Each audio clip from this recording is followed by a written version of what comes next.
Halloween. Trick or treat! A bunch of tiny costumed malefactors threatened their small act of terrorism if demands for candy were not met. Old Doc Sandy was only too glad to accede to the blackmail rather than face the tragedy of soap on his windows. Each little painted face was rewarded with a handful of saltwater taffy in their bowls, bags, and pillowcases. Taffy was fairly inexpensive as treats went, and would pay dividends in the end. He was a dentist.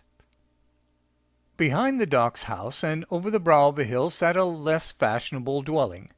There was no real road to it, only a rutted trail cleared of weeds by years of use. Here lived the Warner family. The rumors about them were many and varied. They had lived there since before the doctor's housing development below had been built. No one ever trick-or-treated there. The Warners looked like the Warners. Square heads, but not to the point of having well-defined corners, identical facial features, male and female, thin hair of light brown, except for the eyebrows, which were jet black and connected over the nose. The only difference between them was the amount of decay caused by the years. They had little company due to the general public disinterest in the family and the two free-ranging Dobermans they kept. Mrs. Doc Sandy looked out the window of her pantry room door at the strange glow of light coming from over the hill behind them. I wonder what they get up to on Halloweens. What was that? The doctor yelled back from his post by the front door where he was drumming up future business. Mrs. Doc joined her husband in the front room. There was no point in shouting, and she knew she could not pry him away. Oh, those Warners are at it again. The only time I see lights on that hill is on Halloween. They're just having a party or something. The doc closed the doors as another group of children left. Ka-ching! He made the sound of an old cash register after he closed the door. It was his tradition. Saltwater taffy was very sweet and very sticky on the teeth. No one ever sees them. I saw them twice in all the years we've lived here, and that was at the grocery store. It was the woman and some kids. I tried to say hello, but she just walked on as if I wasn't there, the missus complained. Well, it's nice to have someone around who doesn't talk your ear off. They haven't bothered us, and so I count that as being a good neighbor. The doorbell rang again. The doc began to hum. Do-do-do-do-do. I have a good mind to walk up that hill and see what's going on. Maybe it's something the police should know about. Mrs. Doc was showing genuine concern. Well, I've seen him getting gas one time. The doc emptied another taffy bag into the dispensing bowl. Old Unibrow has his dogs with him, and they sure would have made short work of me if they had gotten out of his car. They were foaming and snarling and jumping against the windows. I would leave them alone if I were you. I hadn't thought of that, Mrs. Doc mused. I bet they're witches or devil worshippers or something like that, running around all naked there, bathed in pig's blood and howling at the moon. Ka-ching! The doctor said again, sending another batch of children on their way. There's another good reason to stay away. Would you want to see any of them naked? Pig's blood or no pig's blood. You've just seen too many movies. Why don't you hand out some candy? The kids are just cute as hell. I'm going to go stand in the backyard for a while. Mrs. Doc went to the hall closet and got a jacket. Halloween was the traditional first day of snow in the area. Don't go up that hill, the doc warned. She did not respond except for the sound of the back door opening and closing. The night was quiet except for the occasional sound of the children's threat, Trick or treat, in the distance. There was a little mist on the night. The moon was supposed to be full, but it was hidden by cloud cover. Sure felt like snow. The top of the hill was glowing very perceptibly, giving the air around the Warner's house a yellow cast. Her curiosity almost got the better of her, but she was in her mid-40s, and the trek up the hill through a field of weeds and underbrush discouraged her. It had to be a Halloween party, and nothing more. Besides, there were the dogs. She had seen one of them in her yard years ago. Looked about as big as a horse. Doc had called Mr. Warner Unibrow. That could have described Mrs. Warner, too. Inbred? Anything was possible. She scolded herself for being silly. She had seen too many movies. Once the trick-or-treaters died down, Doc would turn off the porch light and they would get on with their own tradition. Popcorn, diet soda, the Ghost and Mr. Chicken video, followed by The Legend of Hell House. That last movie always scared her so much she couldn't sleep, but Doc wouldn't change the order of the movies. Snow began to fall, and that brought her back indoors. "Starting to snow," Mrs. Doc reported as she hung up her coat. "Yeah," Doc reported. "Nothing but the teenagers out now. Always thought it was kind of sad that the older ones didn't know when it was time to give up the trick-or-treating. It smacks of greed. They would just throw out the taffy anyway and keep the chocolate. I would." He turned out the porch light and looked dolefully at his half bowl of leftover taffy. "You think this stuff will keep another year?" "No." Mrs. Doc knew the cruelty of year-old hard-as-a-rock taffy. "And don't keep it around in a bowl either, because you'll eat it. I don't want you in dentures either." "I got a bag of the good stuff for us." The Doc brought out his bag of mini candy bars. "I want to get some sleep tonight, so they're all yours." The missus readied herself for the movies that she had seen too many times. "I'm still half tempted to find out what the Warners are up to." "Don't," the Doc said flatly. "Those are scary people even in the light of day. If they want to dance naked in pig's blood, just let them dance. It's none of our concern." "Maybe I should call the police," the missus speculated. "And tell them what? That the glow on top of the hill is giving you a bad feeling?" Doc opened his bag of minis. Chocolate and single malt went well together. He had the evening all planned. The Legend of Hell House always scared the bejesus out of the missus, so she stayed close to him all night after that. He might even get some. "Could that drone you're always playing with take a picture?" She was very resourceful. "It doesn't have the remote range to get near their house, but it does have a telephoto camera with a pretty good zoom. Maybe we could tell if they were having a party. We should be able to see all the parked cars. We could send it straight up above the brow of the hill and maybe see what's what," the Doc suggested. He downed the first glass of single malt for the warmth before he ventured outside in the snow. "Yes," Mrs. Doc said with conviction. "I'd really like to know what they're up to." "But it's getting late," Doc Sandy complained. "We don't want to miss the movies." "I could do without seeing The Legend of Hell House again." She still hadn't recovered from last year. "Oh!" He looked forward to that picture at Halloween almost as much as he looked forward to Bad Santa at Christmas. "Okay, The Ghost and Mr. Chicken, then," she capitulated. "You know, I'm really not supposed to fly that thing at night. If a low-flying aircraft should hit it, there would be hell to pay. They can bring down light aircraft, you know," the Doc cautioned. "The plane would be crashing into the hill if it was that low. If we see anything with lights on it, we'll bring the thing down." "Okay." The Doc went to get his new toy. He had wanted a better one, but the wife would not tolerate the expense. He went into the next room to retrieve it and returned. "It's got a fresh battery, which means about 25 minutes of flight time." The pair got dressed for the weather and went out the pantry door.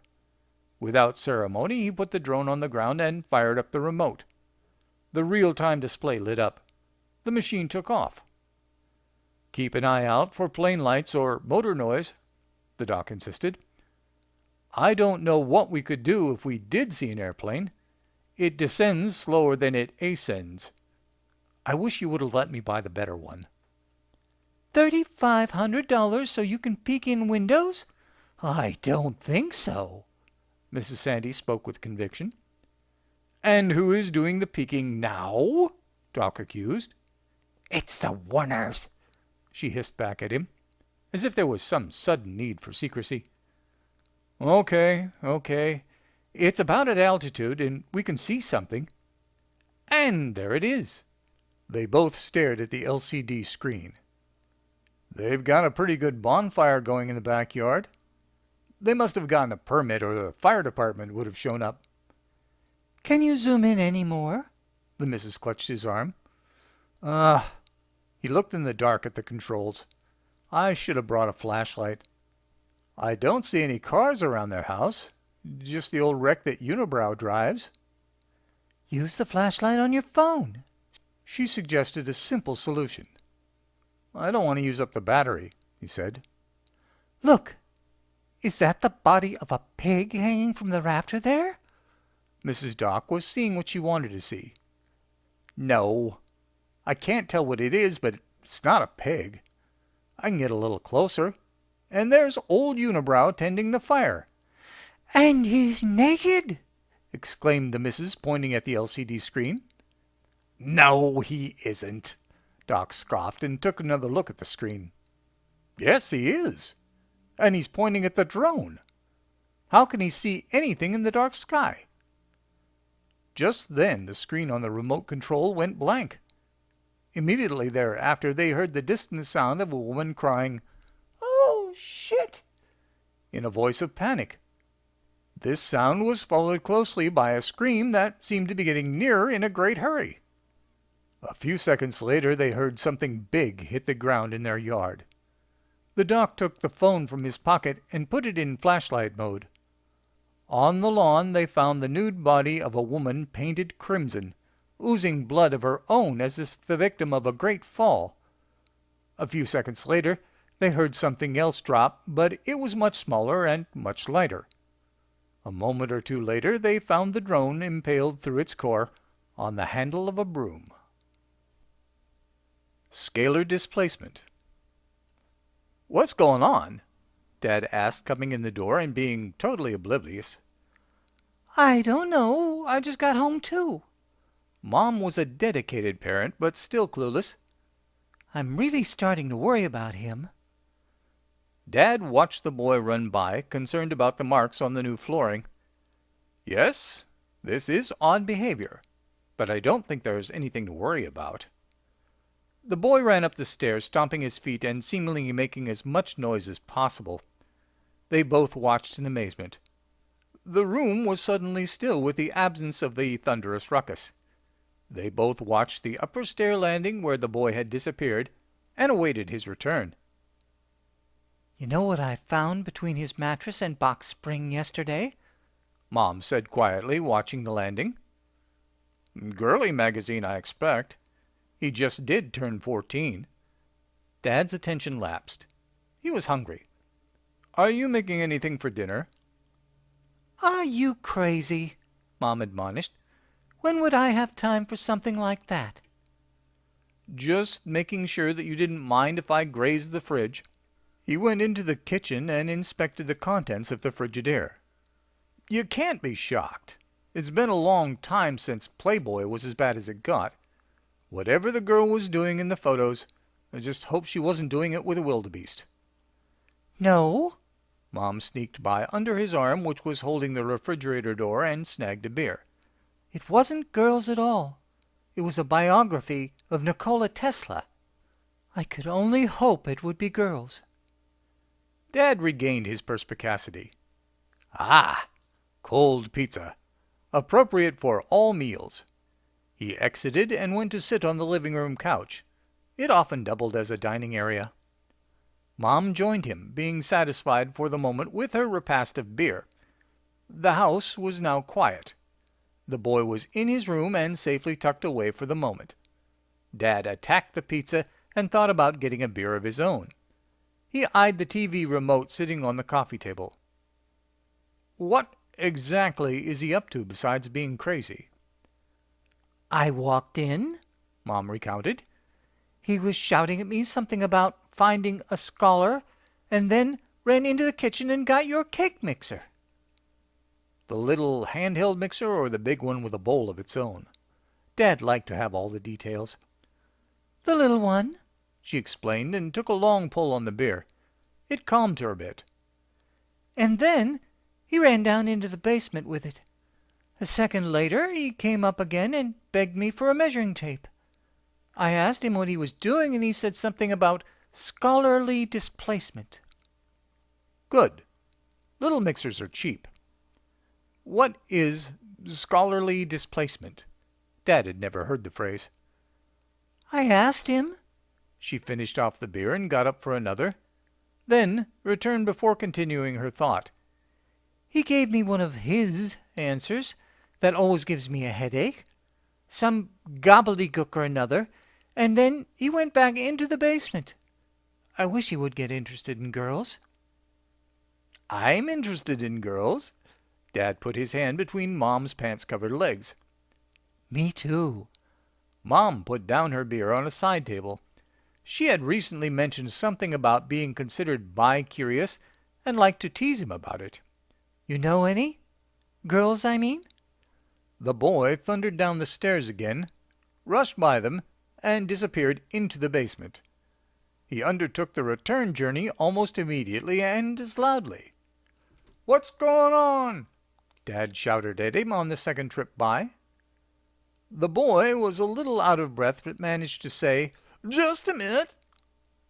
Dad was chagrined that he hadn't remembered to remove his hand from his wife's thigh as their boy surprised them. They tried to keep signs of outward affection from him only because that's how they had been raised. He now removed the offending appendage in order to get up and get a beer of his own. "Get me another one, too." Mom's voice came after him as he headed towards the fridge. "You're gonna get looped," Dad said, and handed her the can. I'm celebrating the day my son finally went insane. Long overdue. She tipped back the last of her second drink and popped the top on a third. He's almost out of gas, I think, but at least he's finally getting some exercise. I'll drink to that. Dad popped the top on his own libation.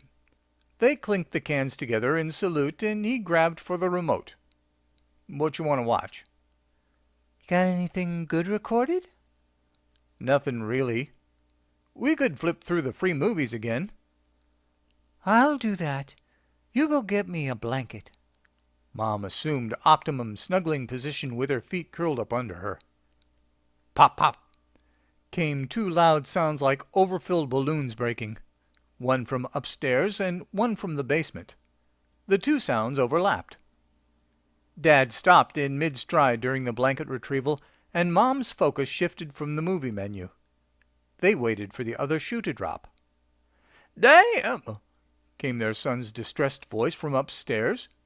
The oddest thing about being a parent is that the instinct to protect your child never leaves you. Something was seriously amiss with their boy from the sound of it, and they were both on their feet and running for the steps, spurred by an adrenaline rush. The upstairs bathroom was occupied by the son, who was bleeding profusely from his hand. He had nearly taken the tip of a finger off. Hydrogen peroxide was recovered from the medicine chest in behind the mirror over the sink, and splashed liberally on the injury by Dad. "Ah!" the boy howled at the sting. Mom was behind, holding a freshly laundered cloth, and she supplied direct pressure. The blue rag turned a convincing shade of scarlet in spots. The blood would stop with only this treatment, but, like all modern American families, they had been programmed to go to the minor emergency room and later to their HMO. They piled in the car and were on their way with Dad driving, an instinctual choice, and Mom holding the rag tightly on the wound. The boy was in between them, another instinctual choice. "How did you do that?" Dad finally complained. He didn't even get to start on his beer. "I didn't know it would be so sharp. I barely touched it," the boy explained. What did you touch? Mom expanded. The boy was silent. Like a 4-year-old caught in doing a no-no, he was silent. The moment dragged. What did you do? Mom said in the sing-song mother voice that she used to use when he was a toddler. "I broke the mixer," the boy stammered. "But how did you cut your finger so badly?" Dad asked with divided attention. He couldn't remember quite where the minor emergency clinic was, except for around here somewhere. "On the mixer." The boy was still not so forthcoming as they would have liked. Did you get your finger caught in the beaters? Mom was surprised because she could not understand how the device could have caused such an injury, no matter how it was misused.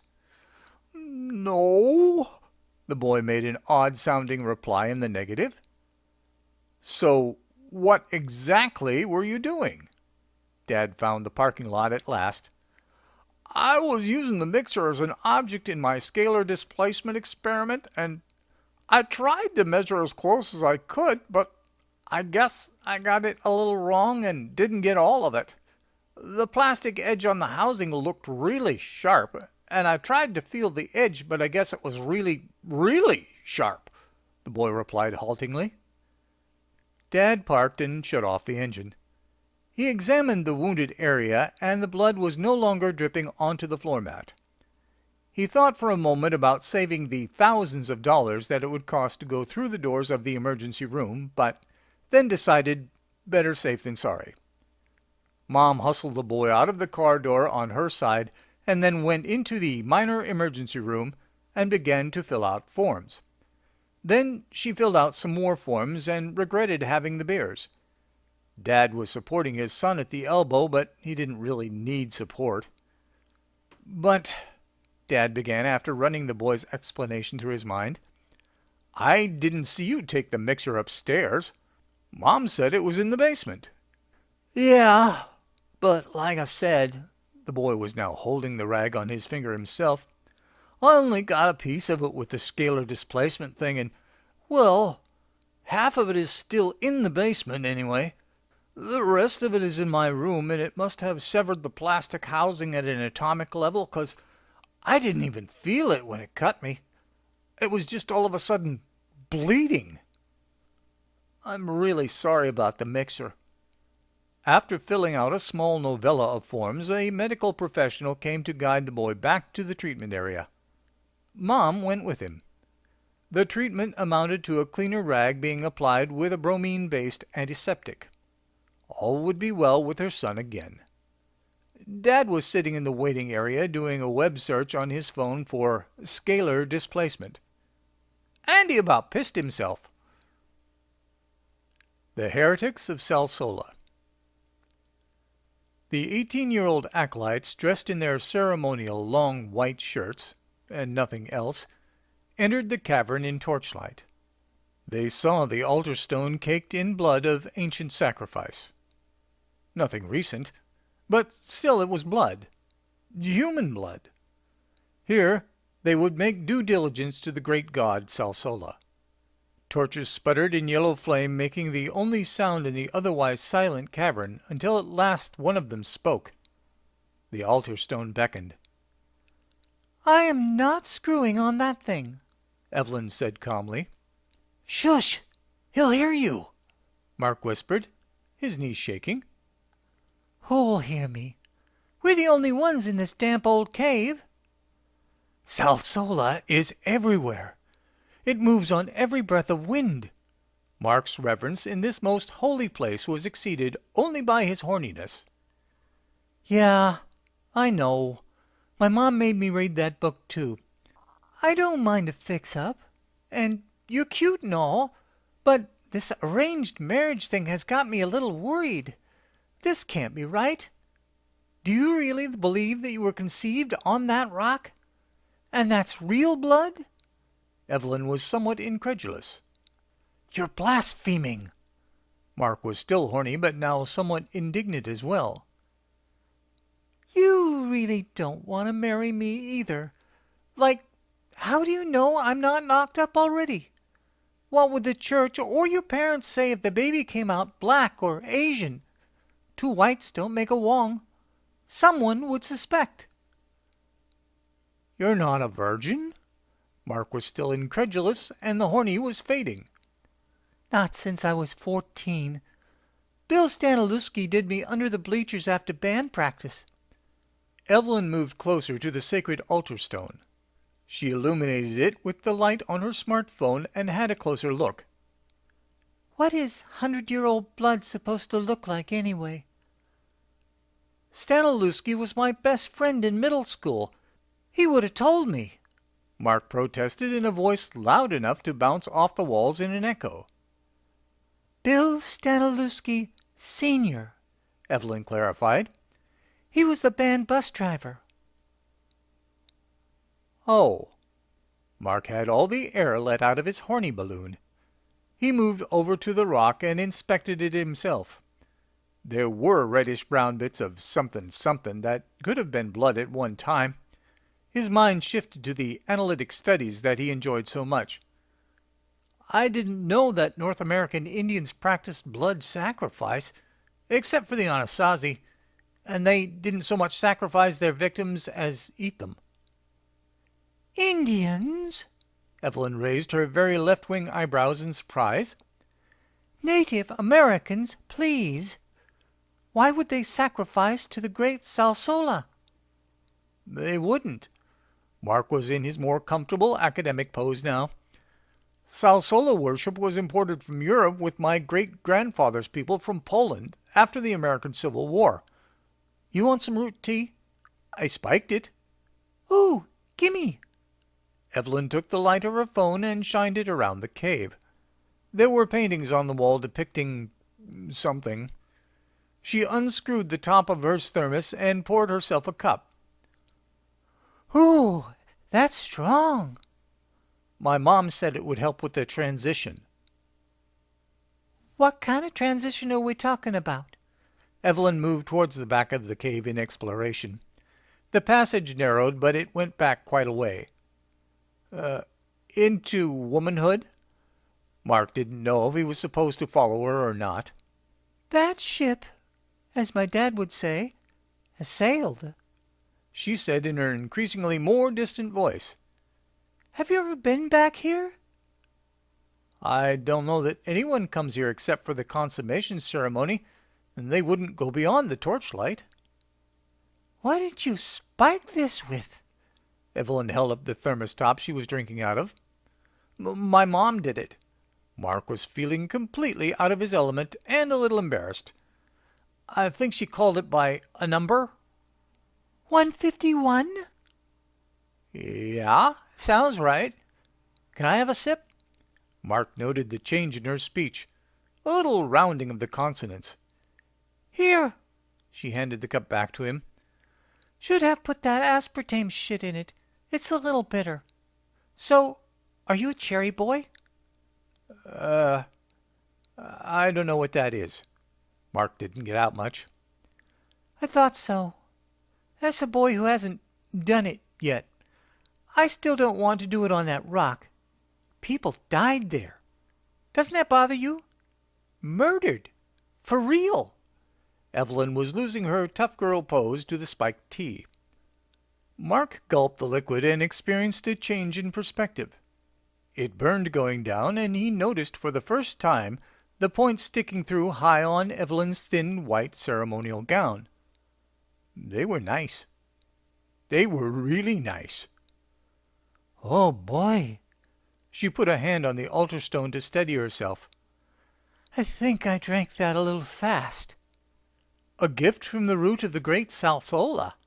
Mark sipped some more. It's not a gift from anyone. It's thistle root. The girl noticed where her hand was resting and quickly pulled it away from the accursed stone. I guess we should get down to business. I'm not going to screw on that filthy rock, and that's that. How about I just blow you when we call it good? Huh? Mark's horniness was returning. Are you already knocked up? I don't know, Evelyn said in a dismissive tone at her own inability to say no. She was losing interest in this boy. I've always used protection, but accidents happen. What happens if we just don't go through with it? They're waiting outside, Mark whined. He didn't want to see the disappointed looks on his parents' faces. I don't want to spend the rest of my life with someone just to please our parents. You seem to be a nice kid, but let's face it, I'd be screwing around on you constantly. You wouldn't want that. I'm not convinced that Sal Sole is a god anyway. Yeah, so it's everywhere. So it's quiet when it moves. A long time ago someone wrote a golden book about it that, oh surprise, surprise, no one has ever actually seen. Doesn't that make you think? Even a little bit? But don't you see what a miracle it is? You can eat it. When it gets old you can burn it, and it makes just wonderful tea. Mark was really starting to like the tea. But that doesn't mean it's a god. Give me the tea back. She was ready for another snort. I mean, the book. Maybe that was just an excuse so some guys could get their rocks off on that rock. But what about the heralds? Iberica, Killy, Australis? Are they just made up too? Mark's reality was tumbling to the ground. It was really, really good tea. I don't know. Evelyn suppressed a hiccup. When she started, she'd never stop. Now she said those words that the girl had always lacked the courage for. I guess I'm a bit of a heretic. Our parents are nuts. It's not a god. Salsolotragus is Russian thistle. It's a tumbleweed. There's no point in praying to it. It's not even native to this country, for God's sakes. I looked it up. Here, drink the rest of this. She passed the cup back. Mark looked at her in wonder. Somewhere deep down inside he knew that she was right. There was no point in praying to a bush, even a burning one, even one that burned as wonderfully as the Salsolotragus. The life, he knew, was over. It was time to grow up and be a man. The strong drink in Evelyn's thin shirt made him want to be a man very badly at the moment. Evelyn looked at the bulge in his ceremonial gown. And that's not happening either. Let your noodle go down and let's go talk to our folks. Mark sighed disappointedly. Obviously, the blowjob was no longer on the table either. Sam's bear. Sam's stomach was growling. 2 days ago it had growled like a puppy. Yesterday it was a wolf, and today the bear was out. The bear would do anything to survive. Hello, kitty. Sam picked up a wandering cat off the street and petted it. Are you tasty, kitty? The cat purred in his lap. There were several arguments against committing cat murder. If the cops saw him, there would be hell to pay, and he had no place to rend the carcass, and he had no place or means to cook it. With some disappointment, the cat lived another day. Begging was a last resort to which he had not stooped before. Asking for or accepting charity means that you have failed as a life form. There would be no redemption from that. Pride was all he had left. The bear made the decision for him. Holding a sign down by the freeway off-ramp would probably net him some cash. The corner was usually taken, but with nothing left to lose, he headed that way. He didn't draw much attention. Folks could see that he was homeless from his shabby dress, and people tried not to notice a vagrant walking. The homeless were always moving, even when they were too tired or thirsty or ill-shod to make that activity prudent. If they stopped, the cops would get them. His kind weren't allowed to stop or sleep or rest anywhere. It was the law. No public sleeping allowed. But his peer group didn't have a private space. That's why they were called homeless. Sam's journey took him past the huge and useless footbridge that the city had built years ago. Maybe he had helped pay the cost of building it when he was working. The bridge was useless because it didn't lead to anywhere that could not be reached by a shorter route from any direction. It was a testament to waste and bad planning. He could identify with the bridge. He was also a testament to waste and bad planning. Another block and Sam saw his goal. The freeway off-ramp with the traffic light at the bottom. Fay was working the corner. She wasn't hooking, just doing the sign bit. Her placard stated that she needed gas money or something. There were different signs for different types of people. Women used the stranded, out of gas, Dodge, and men went for something like the vet, anything helps, God bless, shtick. There were always a bunch of cardboard signs stashed in the bushes with something scrawled on them that was appropriate for any user. If it rained really hard, the beggars might have to make new ones, but usually the sign supply was good. Fay wasn't working the corner at the moment. She was giving Marco, her boyfriend, what for. Women didn't do the sign bit unescorted. They always had to have a man within screaming distance just in case. Fay didn't look too bad because she hadn't been on the street too long. She was young and had a great ass, but she didn't want to sell it.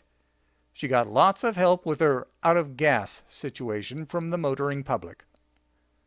Marco was content to calmly take the abuse she was dishing out.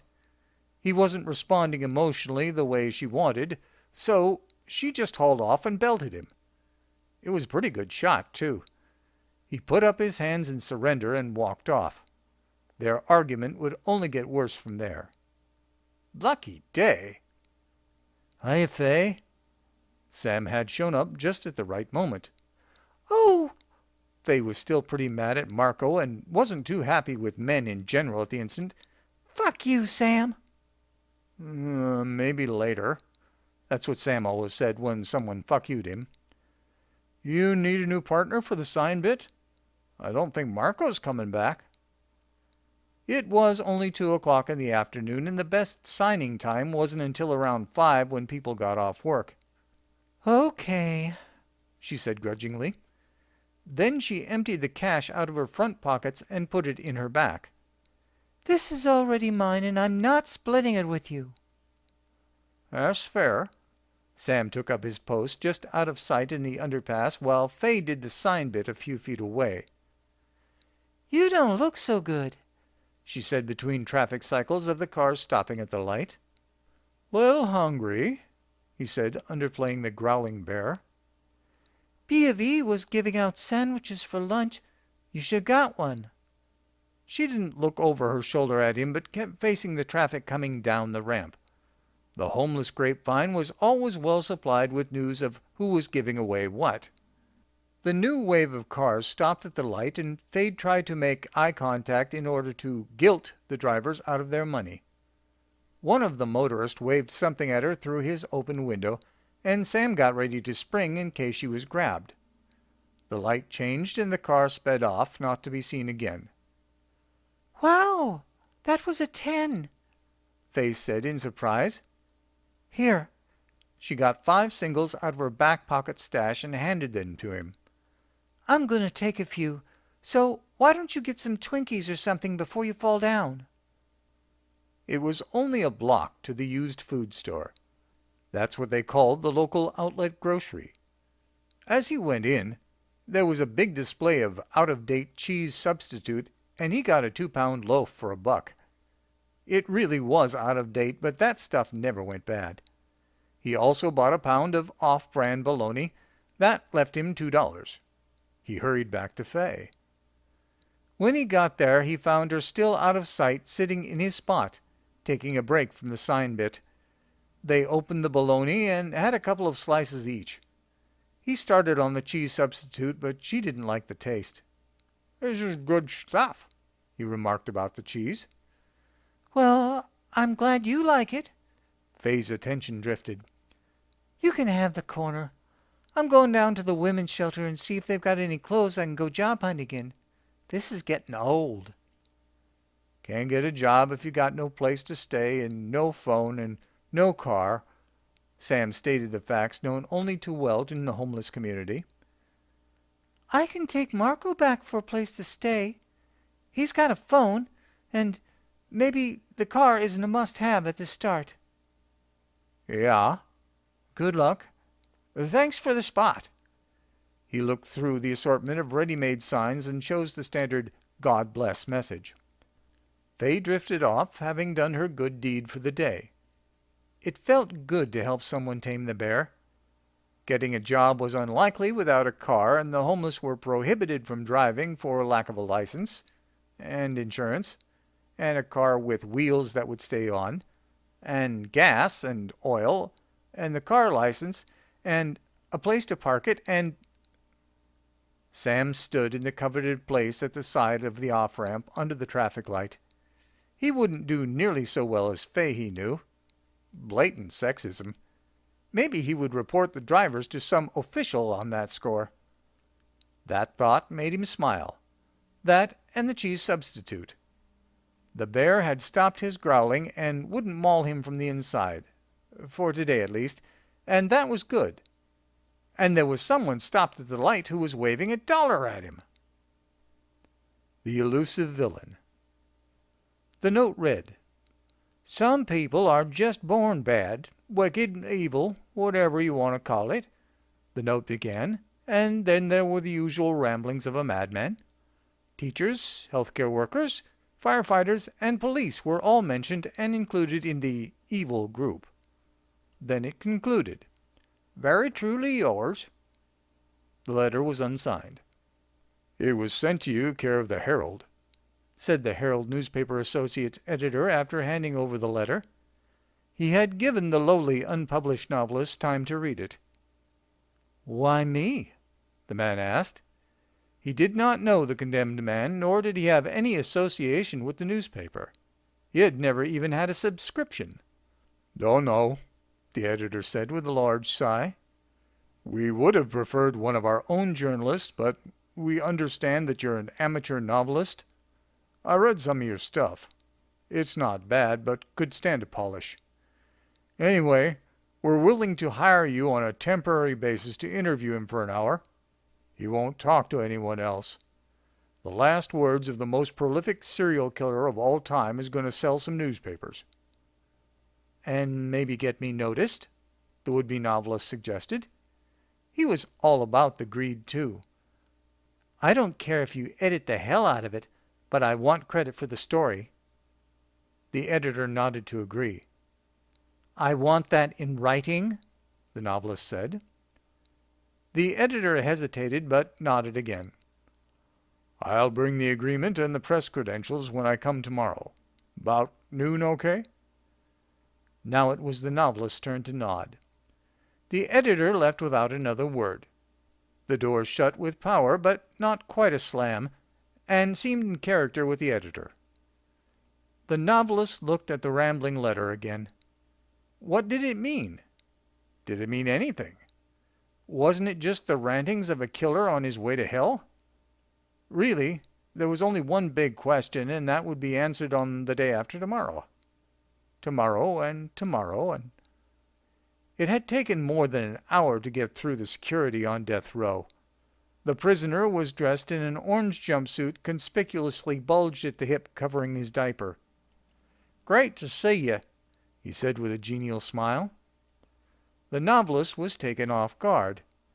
This was the greatest devil known to modern history short of Lucifer himself, but he seemed very likable. The guard motioned the novelist away from the bars. He was getting too close. "I should be able to smoke in here, wouldn't you think?" The prisoner gave him a winning smile. "I never smoked, and I thought I may as well take it up. See if I can die of cancer before midnight. But that's not what you want to know, is it?"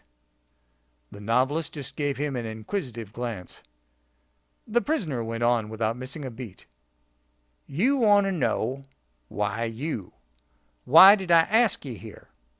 Well, that's simple enough. I read one of your stories at an online literary magazine, and I liked it. I went looking for something else that you'd written, and all I found was some posts on a writer's forum help thing. There you said you were having trouble writing a villain. So I thought maybe I could help. They say I've been quite bad." The novelist nodded again in reply. "Well, say something, boy. I didn't get you up here so I could talk to the walls." The novelist cleared his throat. "It's a little overwhelming. Which story did you read?" Actually, it was the first chapter of a book about a ghost who wants to be an incubus. Thought that was funny as hell.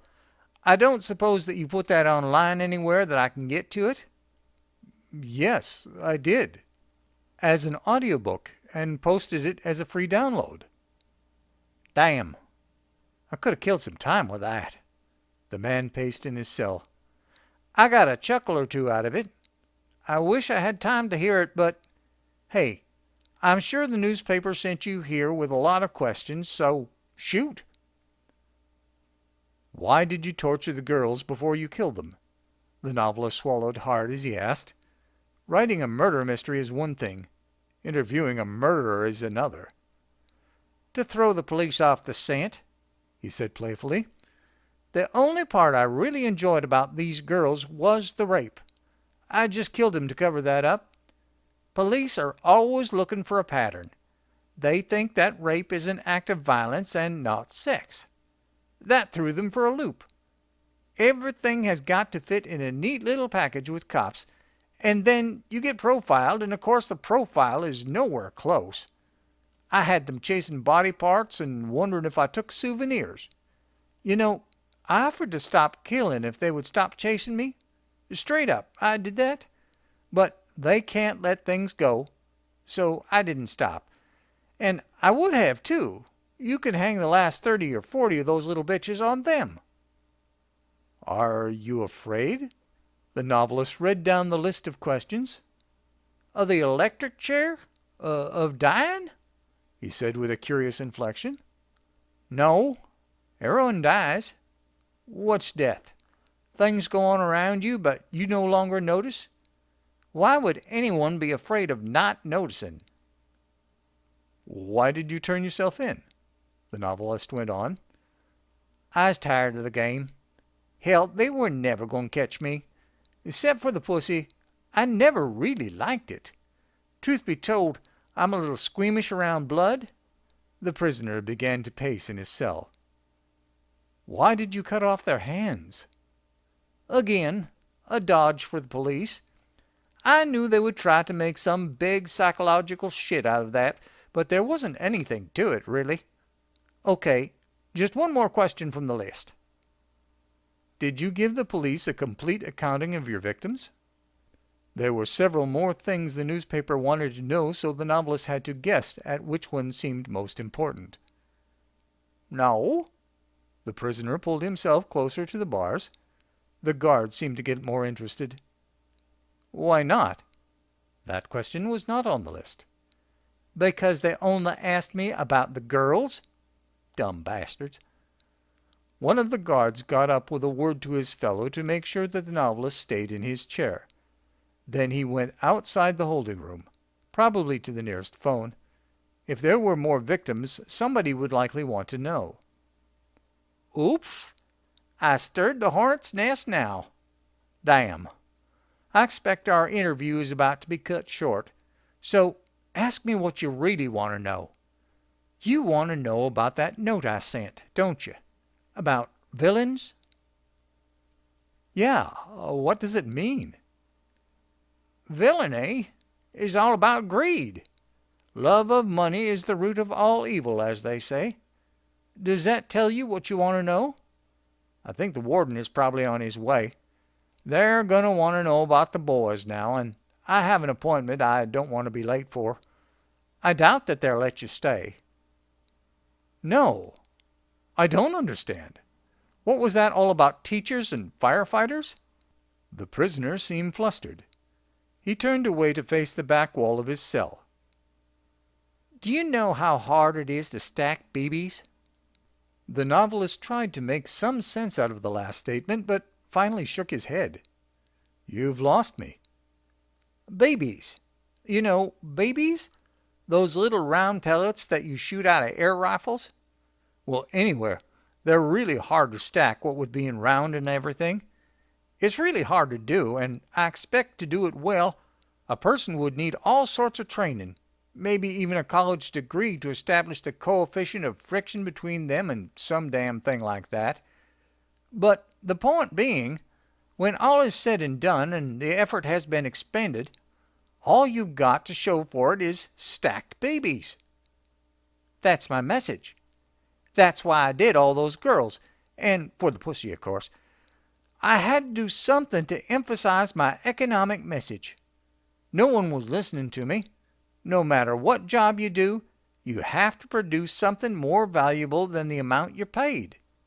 Stacked babies are worthless. People are worth jack shit by themselves. You can't sell them. Education is wasted on them. First responders are useless because they save lives of those that nature meant to delete.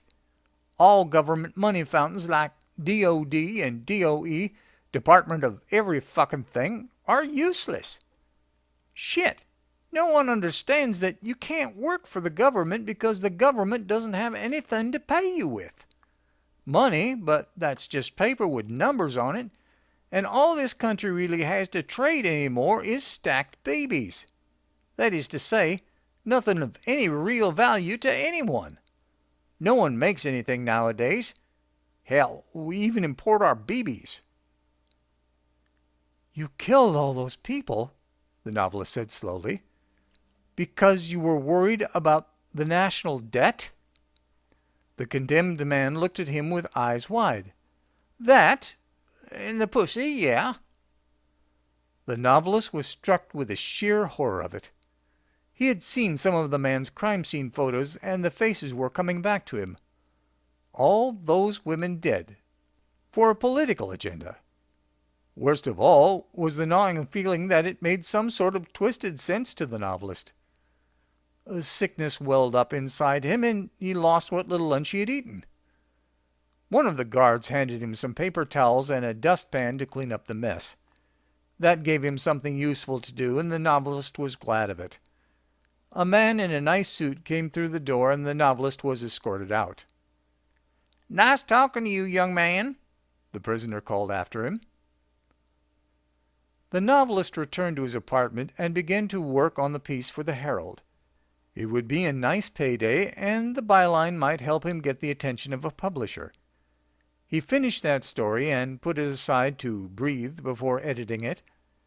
To kill time, he started a new novel. Maybe this one would sell. He finally understood about villains, so now maybe he could write one. Only monsters are real. Villains are fiction. To be a man. "Hey, Tom, come away from there and get your boots on," Dad said in an unusually stern tone. Maggie was laying in her basket contentedly suckling her pups. Tom was watching her at a respectful distance. She knew Tom meant the pups no harm, but this was feeding time, and if he got too close, she would nip at him. The pups were 6 weeks old today, and they were officially weaned. Tom liked to watch them. In a few months he would be officially weaned and old enough to work in the mine and bring a little money into the household. But for today he thought about the puppies. It was their day. Dad was not a stern man. Ma was always telling him to grow a backbone. She was a big woman and would tolerate no nonsense. Tom loved his dad more than anything, more than the puppies, and Dad loved the boy. A blind man could see that. Ma loved, well, nothing that he could see. Mostly she loved the rules, and if she ever ran short of rules, she was quick to make up some more. When Dad was home, Tom could hide from her in the folds of the old man's greatcoat. Tom was 7, soon to be 8, soon to be of working age down in the pit. There were lessons to be learned before then. Dad was his teacher. The pit belched out fumes and gas and piles of dirt which were turned into piles of slag and then left to sit. Tom and his friends played on them sometimes. "It'll be getting dark soon." Dad tried to hurry him along. Maggie got up, her duty to the puppies done, and licked Tom's hand. The boy hugged her. He shed a single tear and blinked back the rest. He would need to be a man soon, and he wanted Dad to be proud of him. "None of that now, none of that. Take the dog out back." Dad had been expecting the waterworks to begin and was waiting for it. "Get those boots laced up and we'll get on with it." The sun was setting in a watery sky. Perhaps it would rain tomorrow. The door made a particularly loud click as it latched behind them. The cobblestone road was deep in end-of-the-day shadows. Up the road was the entrance to the pit where Dad worked, and his dad had worked before him, but they were going down the road this evening. Tom was enjoying the walk and the evening and being with Dad and away from his mother, and not thinking about anything but the moment. "Son," Dad began to speak. The usual sounds of the crowded neighborhood were all around him, but it was Dad's voice that Tom could hear. There was a hole in his right boot. They were new to him, but passed down from his cousin Oliver. The hole was ignored. There were a whole lot of things that had to be ignored by the poor, and he had to understand that before he could go down in the pit. He daydreamed about pushing the mine cars and the 4-foot tunnels that would only accommodate the stature of boys. It was dark down there, but he imagined it lit up by fires and couldn't picture it otherwise. "Son," Dad started again as they walked, "life is a hard thing, not always pleasant, and sometimes God makes too much of it. Life, I'm meaning. Not 2 months ago, when God took your brother John, it was for the best. It made more room for the rest of us, but we all cried, certainly. Is the basket getting too heavy for you?" Tom noticed the basket he carried as if for the first time. The handle was digging into his arm, and his hand was starting to tingle. "No, Dad, I can carry it. It's not heavy at all." "Yes. Well, my burden is starting to weigh sorely on me.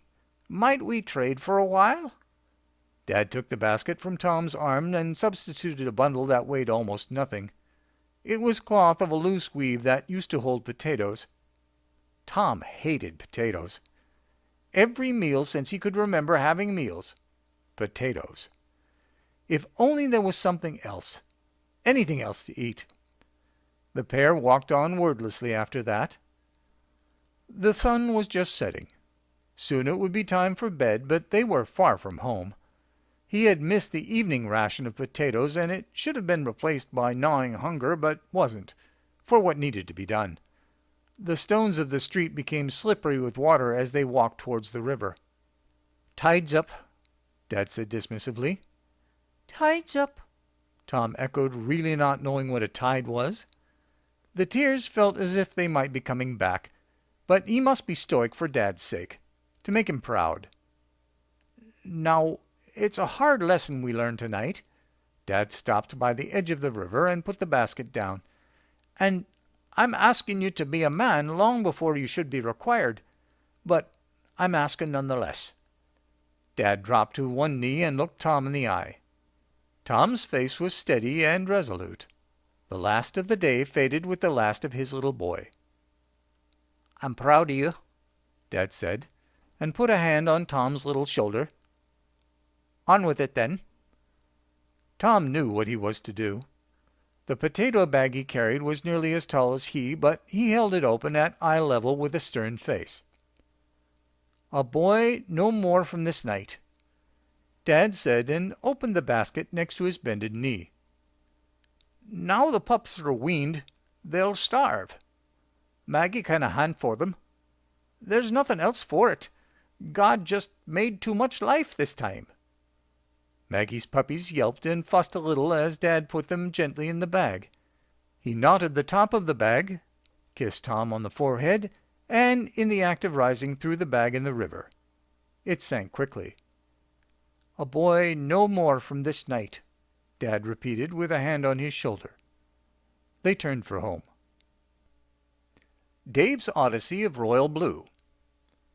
Things had taken on a surreal aspect since the shooting. The boss had shot him. Quite unexpectedly. No, that wasn't right.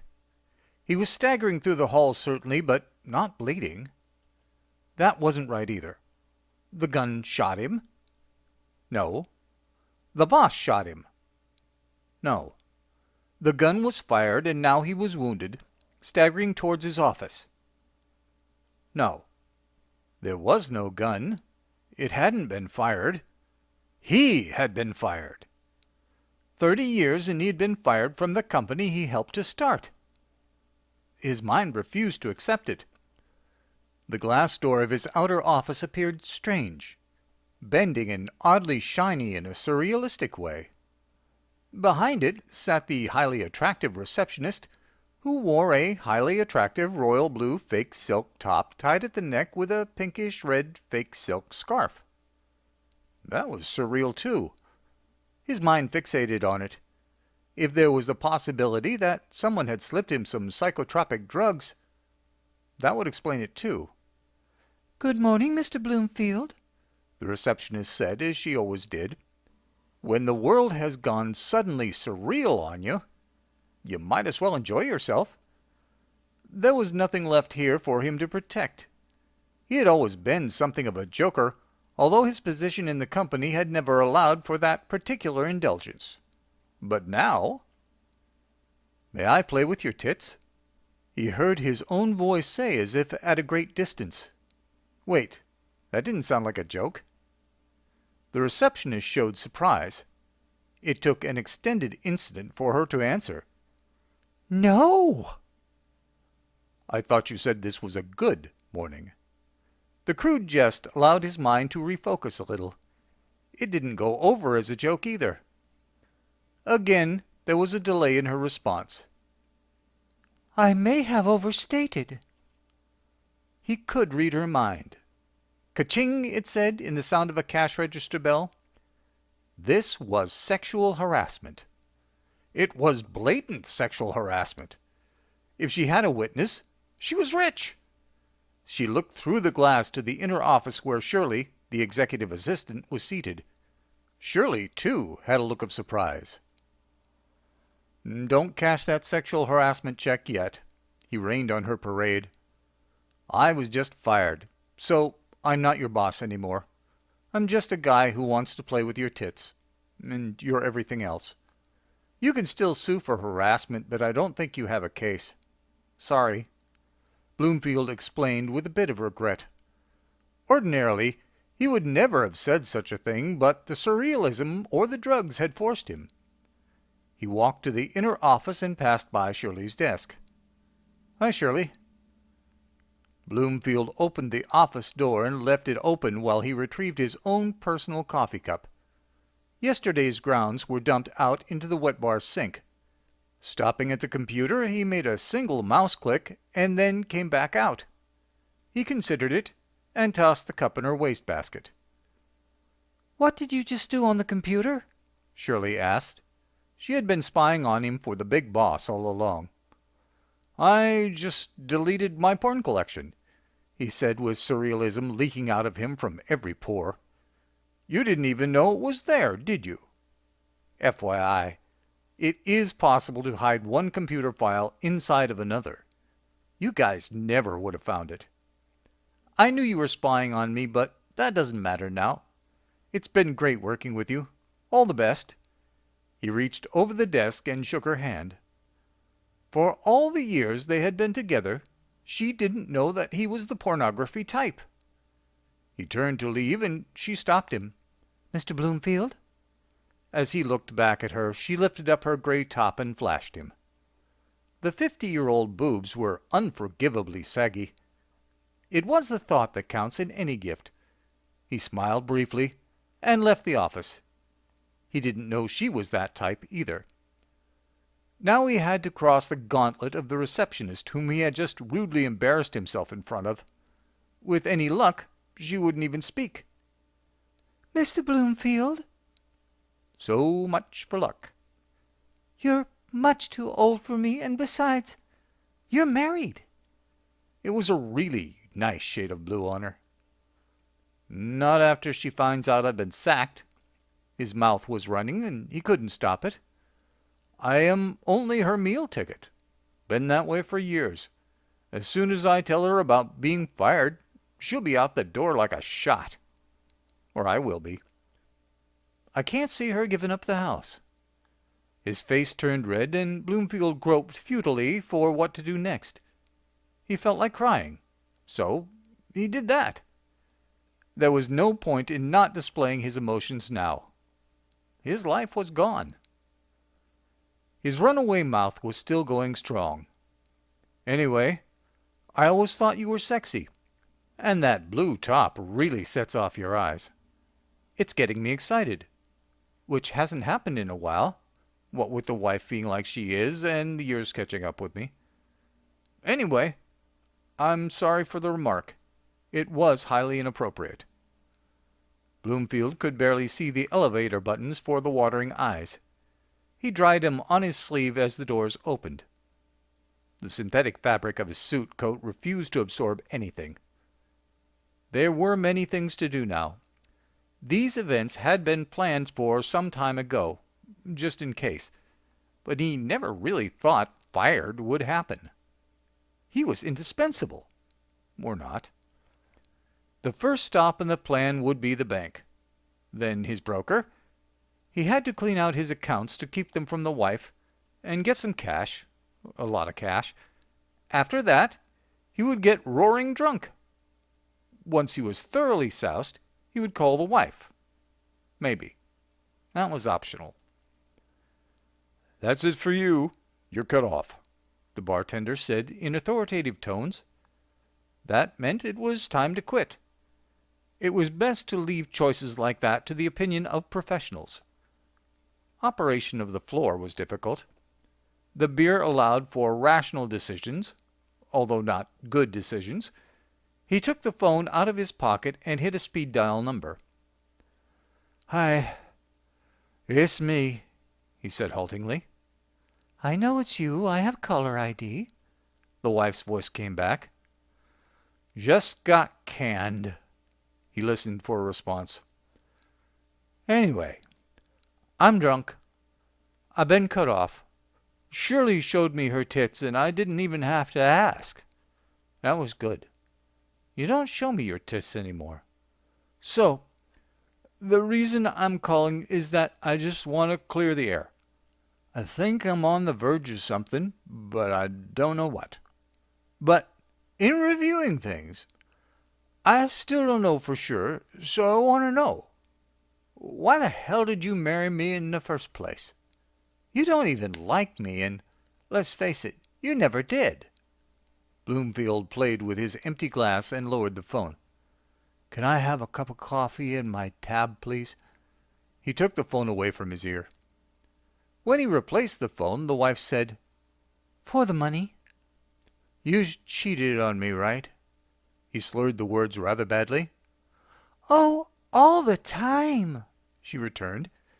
You stepped out on me a few times, didn't you? "No, I was a good boy. Just a matter of conscience, though. Nothing to do with you personally. I would have been faithful to anyone if I had married them. Just like you." Bloomfield looked around the bar for a woman to step out with. There was nothing. "Anyway, this is just a courtesy call. Just an FYI. I guess I don't have anything more to say. Thanks for listening." The phone dropped to the floor, and he smashed it under his heel. "Are you sure I can't have another?" Bloomfield asked the bartender in a pleading way. "Here's your tab." The tender looked over his spectacles at him. It was paid in cash with a generous tip. Bloomfield wished that he had gotten more cash at the bank. He should leave the wife something, but he wasn't sure why. Reality was still shifting, but no longer quite upside down. The being fired wound still hurt like heck. "Where the hell is the bus station?" he wondered aloud. Now he regretted smashing his phone because he couldn't Google the information. "Metro or long distance?" the bartender unexpectedly asked. "Oh, now I'm glad I tipped you. Long distance, please, like Greyhound?" 3 blocks that way." The tender pointed to the right of the door. "Thank you very much." Bloomfield lurched off his stool and steadied himself on the bar. "You want to get something to eat first?" The bartender was afraid of being sued for over-service. "You got anything here?" "Just peanuts and chips, but there's a sandwich shop on the way 2 doors down." The tender washed some glasses while pretending he did not feel guilty. "Onward, then," Bloomfield pronounced, "just as soon as I find the bathroom." He got rid of some of the beer in the restroom and thought about throwing up. Then he splashed some water on his face over at the sink. That was an improvement. A little cold shock felt good. Shirley's sad tits popped into his mind. That was a nice parting gift, even though the value of the thought far exceeded the value of the present. Maybe it was the thought that counts. One full meatball sub sandwich later, Bloomfield continued his pilgrimage to the bus station. The place was large and full of persons of color and prostitutes. Relieved of his marital restrictions by his wife's confession of her infidelities, he looked over the prostitutes. That would kill an hour or so, but first he would buy a ticket. Standing in line, he foresaw the need of a destination. North would mean Eastern Canada, but he didn't speak French. South, then, or West? The ticket agent could tell he had been drinking. A lot of his customers had been drinking. "Good day, sir. Where to?" "How far south can you get me without changing buses?" Bloomfield was still working the plan. "Tallahassee, Florida." The agent recognized another runaway businessman. "Just get fired?" Now it was Bloomfield's turn to look in wide-eyed wonder. "How the hell did you know that?" "People don't ride the bus in suit and tie. 238.50. The agent just ignored him after that. That was best, Bloomfield knew. People running away from their lives should be ignored. It was only polite. Bloomfield closed his eyes in a chair, hoping to sleep off part of the drunk. The feel of a hand reaching into his pocket woke him an hour later. He sat up with a start and elbowed the black man, who owned the hand, in the jaw. The karate lessons taken so long ago finally proved themselves useful, although he strained his shoulder in delivering the blow. In the world he was entering, a business suit is conspicuous. The man he had assaulted was stretched out on the floor, but not unconscious. He was about the same size and dressed in sweats. A person could safely ride a bus in sweats. "I'll give you $100 to trade clothes with me." "Yeah, okay," the man said, rubbing the soreness from his jaw. Bloomfield helped him up. They headed for the restroom and made the exchange. Bloomfield insisted on changing in one of the stalls to hide the wad of cash he had to transfer. The somewhat pummeled man left in a fairly nice business suit, and the executive, Bloomfield, was gone too. The newly born Dave was still using Bloomfield's face and was afflicted by Bloomfield's remaining drunk and fledgling hangover, but now he was Dave. Bloomfield's credit card still had to be canceled. Dave boarded the bus first, so he got the window seat. He sat on his wallet and folded his arms over the pocket with the money in it. As soon as they started moving, he ignored the gassy old woman sitting next to him and nodded off. "Rest stop, 15 minutes. 15 minutes only." The bus driver's voice came over the PA an uncounted amount of time later. There was no telling where he was on the planet. He had a headache. No surprise. Maybe he would just stay drunk. He hadn't done that since college. Dave tried to think about Bloomfield's wife, but already her face was fading in memory. The job, on the other hand, well, another 3 weeks would tell that tale. "Can I have a shot of some single malt and that sandwich under that glass thingy there, to go?" Dave asked inside the bus station/restaurant/bar. He waited by the bus door, eating the sandwich. The driver came out with coffee in hand. "How far do we have to go until I reach a place where I could catch a bus going west?" The driver sipped his coffee. "That would be Raleigh, in about an hour. Are you going to need a partial refund on your ticket?" "Maybe." Dave didn't know yet. "I'll talk to the ticket agents once I get there." The driver only nodded. The plan firmed up in Dave's mind. Now he just needed to get to the Mexican border. He had a crazy thought. There was something that he needed to say, and that was the place to say it. The bus took an hour layover in Raleigh. He went into the station and addressed the ticket line. "Anybody going to Tallahassee?" he said louder than he meant to. Then he said it again. "Yeah," answered a middle-aged man who stood with his wife.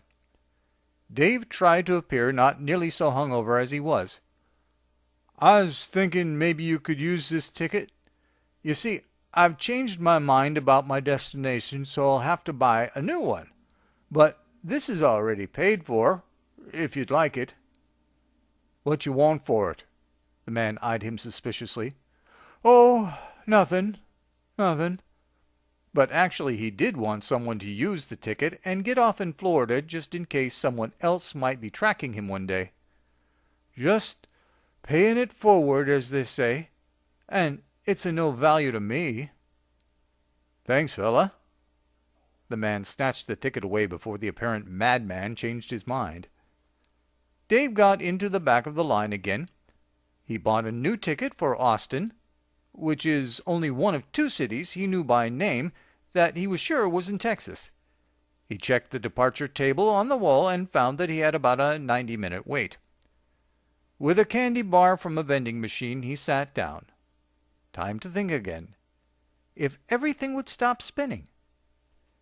Had he remembered everything? Maybe he should try to pick up a few words of Spanish. Where he was going, he would need it. Looking around, he didn't see anyone who looked Hispanic so as to pick up some pointers. He was on the wrong coast. Here they would be speaking Puerto Rican Spanish, and he needed to speak Mexican. There would be plenty of time to learn later. What he had to say would be spoken in English anyway. It was a long ride to Austin. Dave had found a book to read. It was the Book of Mormon. Some kid in a white shirt and black tie had been more than happy to give it to him.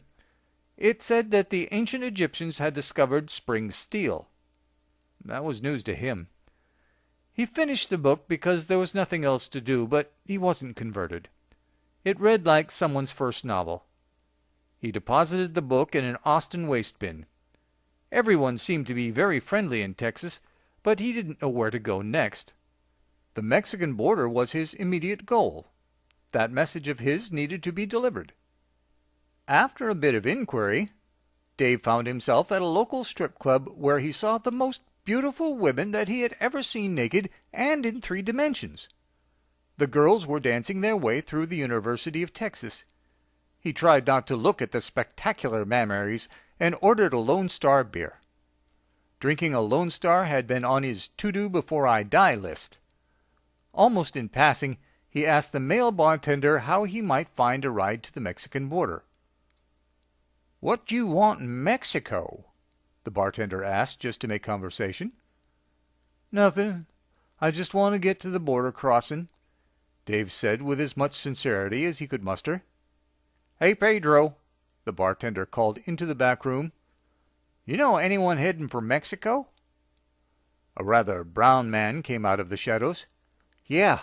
Why?" "I need to get to the border," Dave explained. "It's worth $100 to me."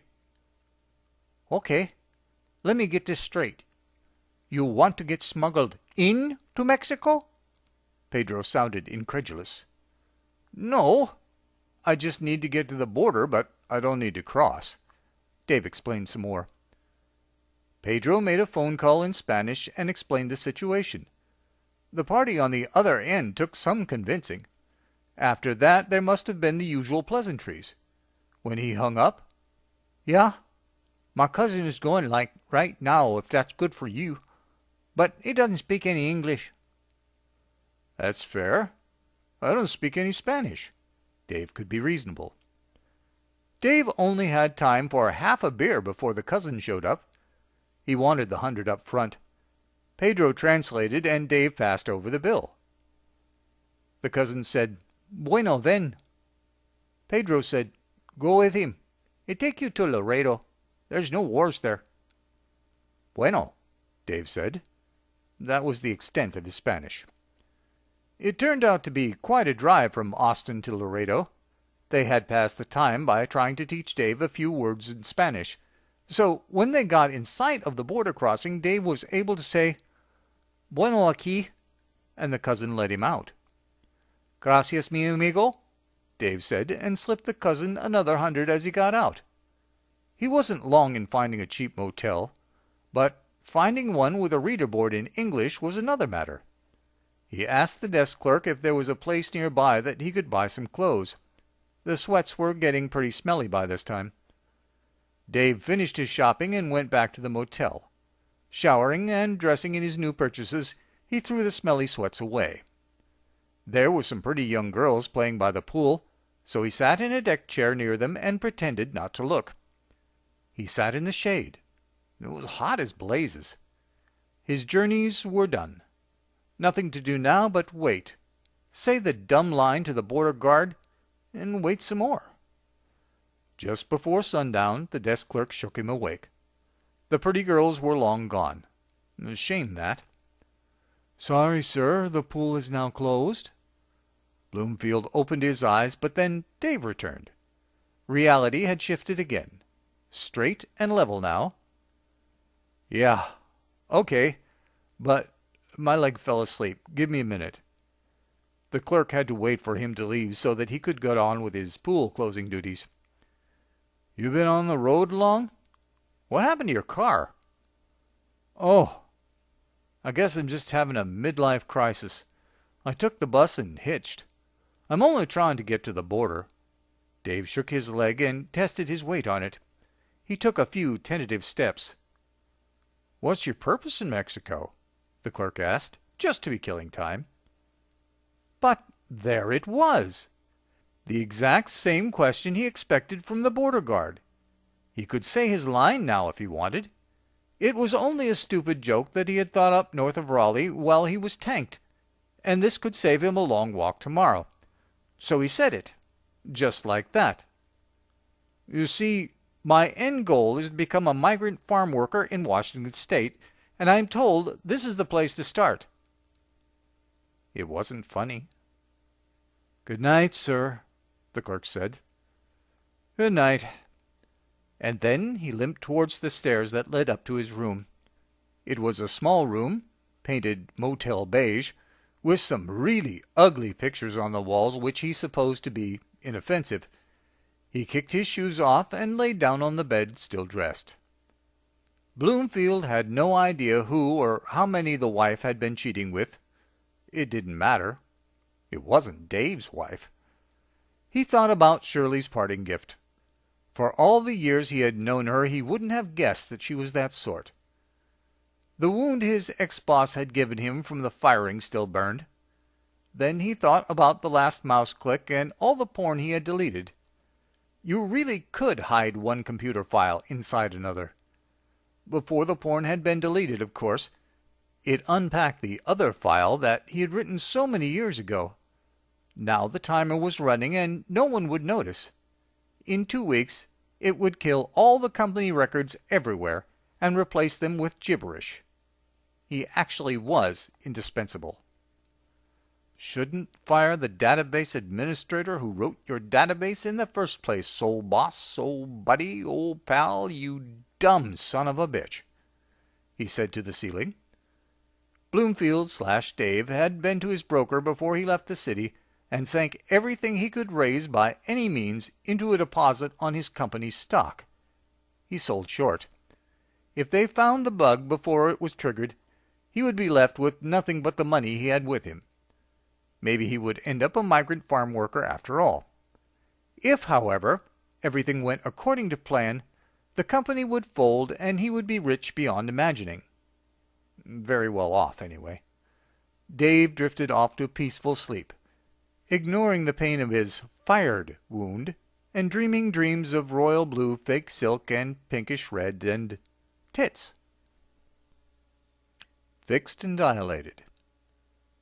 His mother had the sight, the second sight as it used to be called. Clairvoyance, precognition, fortune-telling, psychic ability, and 100 other names, but it amounted to the same thing. His mother had it. One day she proved it by coming up with the lottery numbers. He had cashed the check for her. While he was off on that errand, she arranged for her own funeral, left a handwritten will leaving him everything, and promptly died of natural causes. The will left him as her sole heir. Frederick, named for Frederick Douglass even though he wasn't black, found himself with a tidy sum after all expenses and taxes and paying off the house and cutting in various family members even though he didn't have to. There was enough to pay for the intervening years of dissipation that followed and led to this defining moment when he too acquired the sight. It was the dead of night, and he was asleep. He was awakened as if shaken by the sound of a gunshot, but there was no gunshot. He could see clearly in the dark, but this wasn't his bedroom. It was somebody's bedroom, and that somebody was a woman who was being strangled. Her attacker was a man, but Frederick couldn't clearly identify anything but the man's hands. The face was hidden because it was dark there too, wherever that was. The hands were somehow illuminated out of all proportion with the surroundings. The moonlight coming through the window must have been hitting at just the right angle. The hands were large and rough, as though used to hard and dirty work. Her face was distorted and puffy from the strangulation, like something from the opening of a murder mystery on television. However, this was the sight, showing him what he didn't want to see. Frederick wasn't there in the murder room. He couldn't even call 911 because he didn't know where there was. Slowly, slowly, the woman succumbed. She was plump and middle-aged and not a beauty by any standards, but still it was hard to see her die like this, watching at a distance like a TV crime drama. The man let go of his hold and her head lolled on a pillow.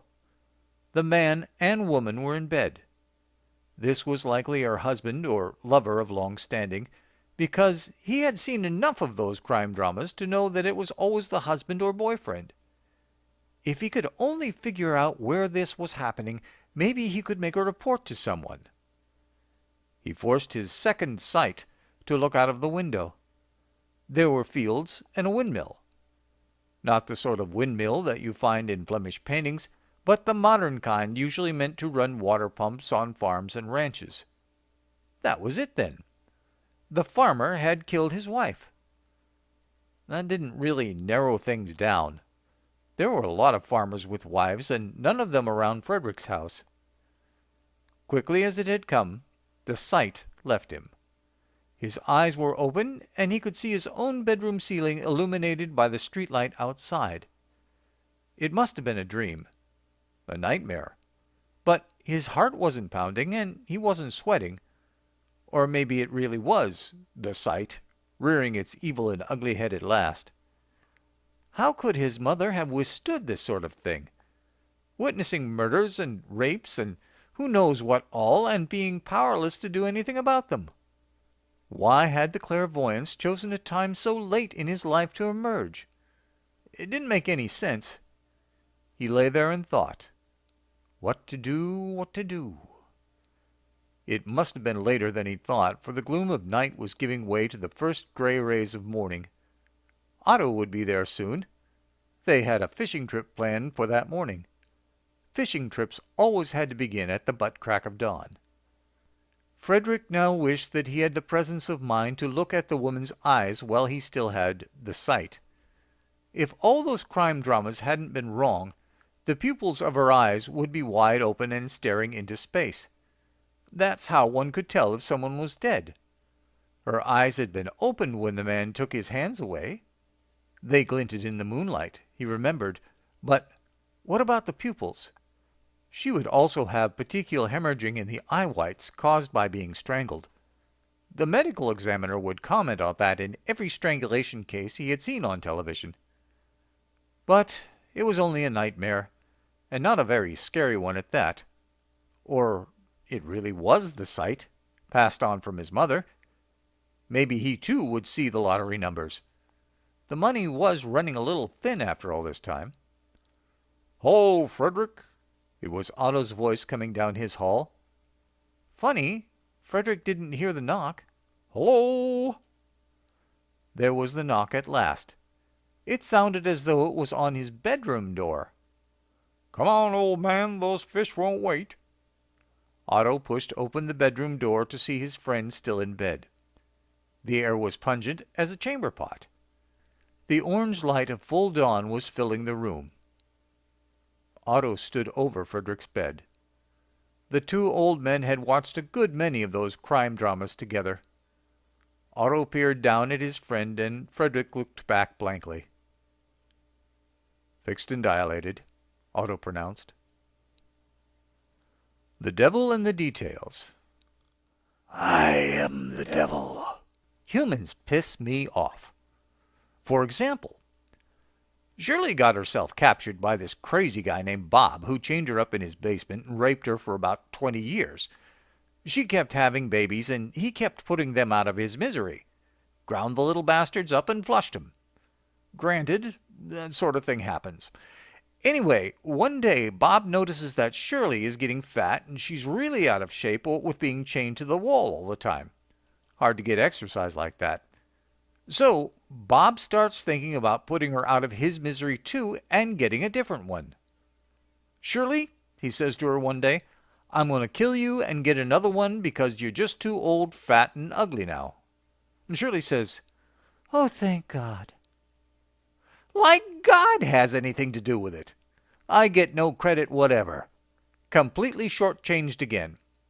She doesn't say, Oh, thank you, devil, for letting this end, or Praise be to Satan, I'm free at last. Anywho, now Bob is thinking that she wants to be killed, and she really does, 'cause she's had enough. But he hesitates because she's too big to grind and flush. Not to mention that he would be doing her a favor. This makes Bob dig in his heels, and he starts thinking now that maybe he won't kill her, and he's really agonizing as to what to do. Shirley, she's all wishy-washy about it because being chained to a wall and raped for 20 years does take the fight out of a person. Instead of killing her right then and there, he goes upstairs for a beer and some TV. The TV is just, on, and he's making a mental list of her good and bad points. Number 1 on the bad list is that he's tired of emptying her buckets. Oh boy, is he tired of that. He had installed a ceramic toilet for her at one time, but she broke the bowl and tried to slit her wrists with the shards. That stuff is really sharp. He had meant to get a metal replacement for it, but those things are really expensive. Talk about expensive. She ate a lot, too. That was another point in favor of putting her out of his misery. While he was upstairs going through his mental evolutions, she's downstairs working on her chain. She didn't really have any hope that it would ever loosen, but you've got to have a hobby. It was a good stout chain and anchored to the wall. It was a stone wall, and there's not a lot of give to that. But, like I've said, it's been 20 years on and off that she's been working on the thing. And, of a sudden, it gives way. All this time Bob is still thinking, and he's on his 4th pint of ice beer, so he's pretty hammered. Now he's counting up her good points, but even those seem bad, such as he likes watching football with her, but the bitch is a Green Bay fan. She doesn't turn him down or struggle anymore if he's in the mood, but she stopped screaming years ago, which takes all the fun out of it. Then he finds more bad points like her teeth are gone. She's got other health problems too. Female problems, like hot flashes and such, and she smells. But maybe that's his fault for not hosing her down more often. He's just about made up his mind, but he cracks another beer first. Meanwhile, Shirley is in the basement, and her chain has come loose from the wall. She didn't ever expect that to happen, so she doesn't have a plan from here on. Bob said he was going to kill her, and that's a positive, but he's about as dependable as the wind. He might have said that just to tease her, too. She has to think of something. She gathers up the chain so it doesn't make noise and goes over near the stairs to the only light bulb and unscrews it. The basement is pretty dark, but she's just standing there trying to think because this is an unfamiliar and unexpected territory for her. By that time, Bob has made up his mind. He had been meaning to do this for far too long as it was. So, he goes to the top of the stairs and picks up the baseball bat that he uses to keep her in line. But he's staggering pretty good. He sees that the light bulb has burned out and gets another one from the drawer where such things are kept. He's got the bat in one hand and the bulb in the other, and he breaks the bulb because he's drunk, and it's one of those new CFL things, and you have to handle them just right or else. As it happened, the bulb breaks, and that's what gets his attention just as he's making his first step down the stairs, and wouldn't you know it, the dumb sumbitch falls. He breaks his neck at the bottom of the landing. Shirley, seeing Bob dead and all, goes crazy and starts beating the corpse with a chain. Again and again and again, so now there's more pulp than Bob at the bottom of the stairs. Then she screws the bulb back in. Bob's not looking too good, but the pocket where he keeps the key to the chain lock is exposed, so she frees herself finally and at last and leaves the basement. All she can think of is to get away and have something to eat that isn't the slop that Bob's been feeding her. She raids the icebox and has one of those beers, which hits her like a brick after 20 years sober. She finds what cash she can and dresses in some of Bob's old clothes. Then gets the heck out of the house and wanders away, lost in a strange world she doesn't really remember. Bob starts to stink bad in a few days, and the neighbors call the police. The cops couldn't tell that he broke his neck in the fall for his head being pounded into raspberry jam like that. They didn't know anything about the chain except it was the murder weapon, and they picked Shirley up boarding a bus and charged her with murder. She's got no money for a lawyer because being chained up for 20 years doesn't pay very well, so she gets a public defender, who does what a public defender does and gets her the best deal he can. That's where Shirley is today, in prison. So long, and see you in 30 if you live that long. And some Bible-thumping black bitch in the pen hears her story and says it's all my fault. How is it my fault? A curious developmental disability. It was apparent that there was something wrong with him almost from birth. Although his body was straight with the usual number of fingers, toes, and, well, everything else, his development was not what was expected. He didn't speak until he was almost 3 years old, and then it was in long, rambling, mumbled utterances that no one could make heads or tails of. The only person whom he opened up to was his grandfather, and Grandpa had been gone these many years. "Edgar," Grandpa had said to a very young boy in solemn tones, "some people can walk at 6 miles an hour, most walk at 5, and some walk at 4. The 4s and 6s, at the end of an hour, are both going to be a mile out of step with all the 5s. There's no shame in not keeping up with the pack, you see. You just have a different number." And then Grandpa hugged him.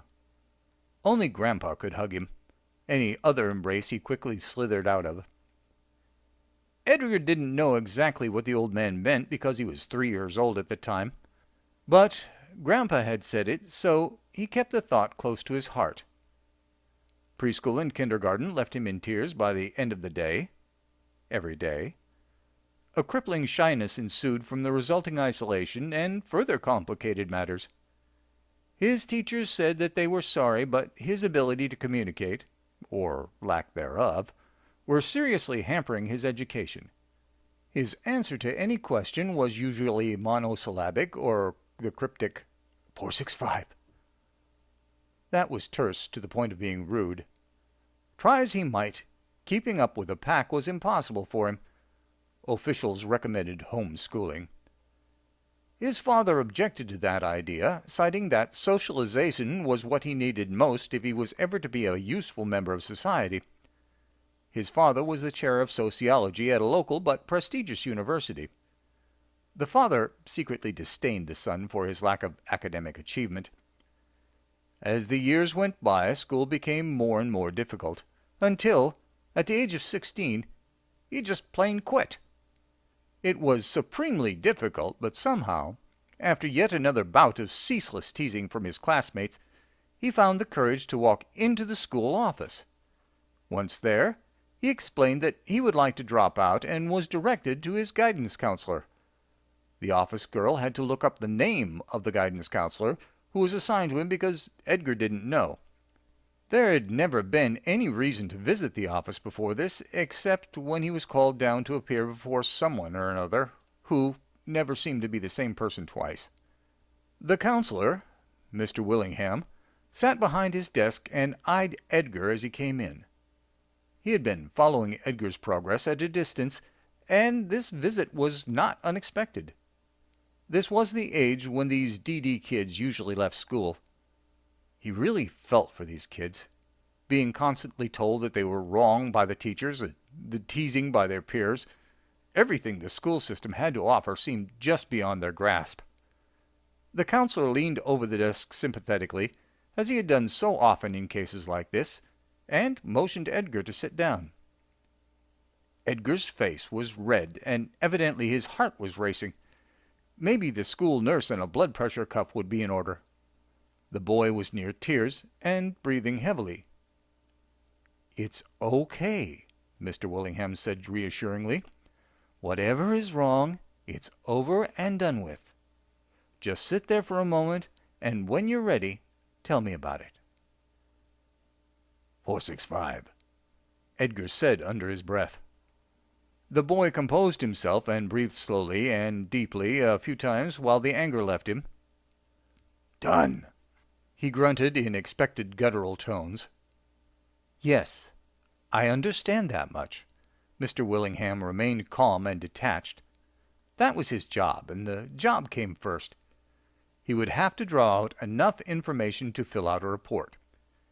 It was always difficult, but at least this would be the last time he would have to deal with this particular DD kid. The first goal now was to keep him from getting violent. Mr. Willingham readied himself for Edgar's spring out of the chair and across the desk. "Just stay calm and try to explain to me what is 465 and what's done." Edgar was shocked that Mr. Willingham had been able to hear the 465. He didn't even know that he had said it out loud. His face went white as the blood drained in shock. There was the spring. Mr. Willingham was ready. A slightly built 16-year-old boy with the IQ of a house cat didn't really pose much of a threat, but the counselor had to try to grab and disable his attacker without getting a poke in the nose for his trouble.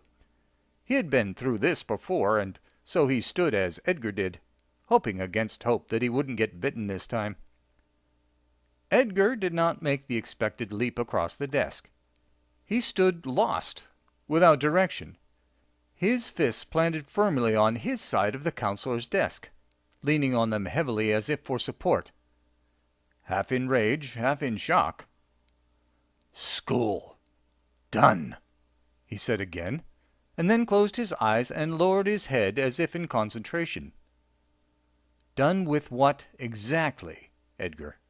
Willingham checked his response to this implied physical threat. He perceived more resolve than anger. "I need more words." "Done," Edgar pronounced again, closed his eyes tighter, and strained to get the words out. And then the floodgates opened. "Done with sycophantic, posing, preposterous pedantics like you, for one." Edgar's voice rang off the counselor's walls and surprised both of them when they heard it. The ringing subsided, but not the shock. Edgar seemed a little abashed, but went on with his fledgling tirade that was too many years in the coming. He wasn't even sure what he wanted to say, but there was no stopping the words now. History teachers that don't know the lessons of history? Math teachers who have never used math for any real-world purpose? I'm done being classed with humans who may as well be gerbils for all the original thinking they can do. Gerbils in the society of gerbils, interested only in their bellies. God knows how you keep from eating your young. Done. I'm done pretending to be a rodent. Is that clear enough? Should I squeak it to you? I'm sorry I don't speak guinea pig, but... Edgar repeated the word "done" in many languages, some of which Willingham recognized, before storming out of the door. The counselor was still standing behind his desk, but slack-jawed. The man had been prepared for anything but that. He was bewildered and frightened and directionless. Edgar's file was open on the desk, and at the top were the cryptic letters DD. Willingham nodded silently to agree. No matter what he tried, Edgar would never find a segment in society where he really belonged. If Grandpa was right, the 16 years of his life meant that he had left the pack 16 miles away, beyond the curve of the earth and out of sight. A developmental disability this certainly was.